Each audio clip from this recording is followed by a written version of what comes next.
Welcome to Sharada cooking channel అండి. ఈరోజు పకోడీ చేశానండి. పకోడీ ఎలా చేసుకోవాలో చూద్దాం రండి. ముందుగా ఉల్లిపాయలు 4 ఉల్లిపాయలు తీసుకున్నానండి. ఇలా సన్నగా కట్ చేసుకోవాలి.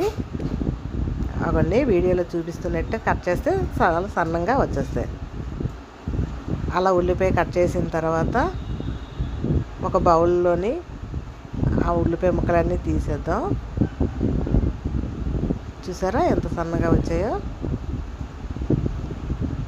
ఇలాగా అన్నీ ఒక బౌల్లోకి తీసేసానండి. అందులోనే కొంచెం శనగపిండి, పసుపు, కారం, తగినంత ఉప్పు, జీలకర్ర, ధనియాల పొడి వేసానండి. కచ్చాపచ్చాగా అల్లం వెల్లుల్లి కూడా వేసుకుంటే చాలా టేస్టీగా ఉంటుందండి. ఓ బాండీ పెట్టుకొని ఆయిల్ వేసాను.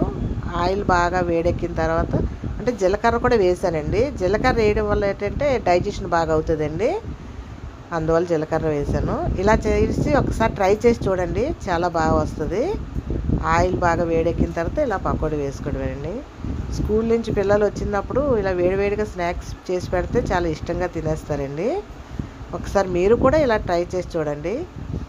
ప్లీజ్ అండి, ఎవరు సపోర్ట్ చేయకుంటున్నారు, కొంచెం సపోర్ట్ చేయండి, లైక్ చేయండి, సబ్స్క్రైబ్ చేయండి, షేర్ చేయండి. అంటే మీరు ఎవరు సపోర్ట్ చేయకుంటున్నారండి, ఫుల్ వీడియో పెట్టానండి, సపోర్ట్ చేయండి.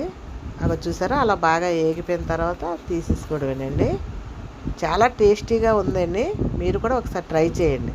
ఎలా వచ్చిందో తెలియచేయండి, కామెంట్లో తెలియచేయండి.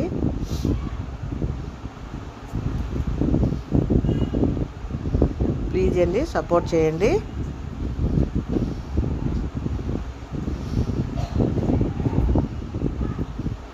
థ్యాంక్ యూ అండి, థ్యాంక్ యూ.